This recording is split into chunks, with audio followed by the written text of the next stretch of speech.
Council of Deans of Nursing and Midwifery, as national leaders, we apologise to Aboriginal and Torres Strait Islander peoples for the harms of the past injustices. Council acknowledges the profound hurt and harm nurses and midwives have caused through their practice in the professions, and we say sorry.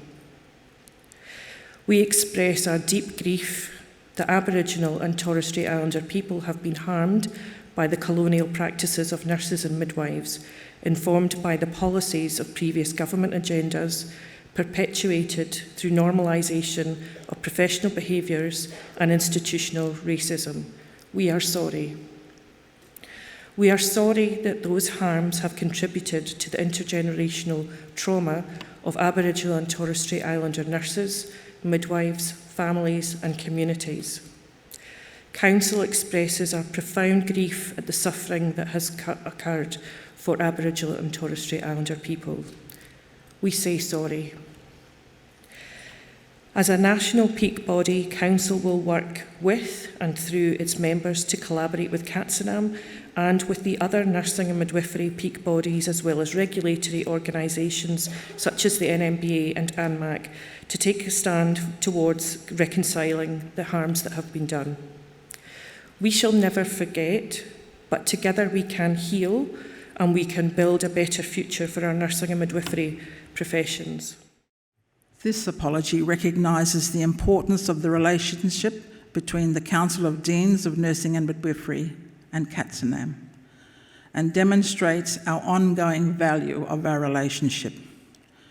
The importance of connection and strengthening the relationship between the Council of Deans of Nursing and Midwifery and the Congress of Aboriginal and Torres Strait Islander Nurses and Midwives is crucial if we are to change the status quo so that the future of nursing and midwifery is freed from the constraints of the oppressive practices in education, research and clinical practice.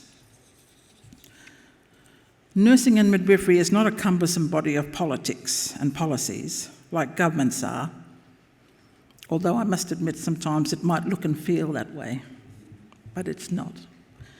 Nursing and midwifery frameworks are more functional, less complicated, and more efficient than governments in enacting reforms where it is needed. Our nursing and midwifery history attests to the many effective changes from the development of theory to education, through research and better nursing and midwifery care practice. We are change makers, one professional body inclusive of different cultures and worldviews, knowledge and skills, working to a unified code of practice and standards of care.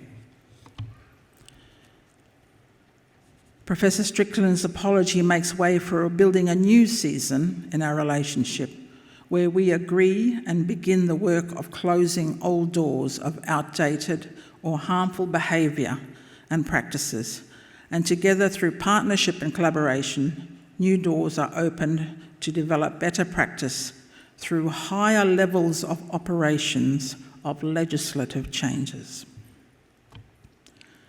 We take the eagle's eye view.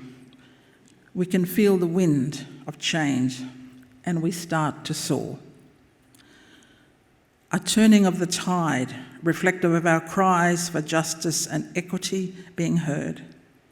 Justice in recognising the injustices that has happened and the intent or the intentionality of making those things that were done wrong to be made right. The apology opens the door for us to make a stand, positioning ourselves and aligning ourselves with the principles of justice and equity, and making a commitment to those things that have been harmful in a relationship will be watched over and processes are put in place so that those harmful practices become so diminished or eliminated altogether that they no longer have the power to do harm, and the toxicity of those harmful practices no longer hold power over us. Today, the apology from the Council of Deans, Nursing and Midwifery in Australia is welcomed and is long awaited.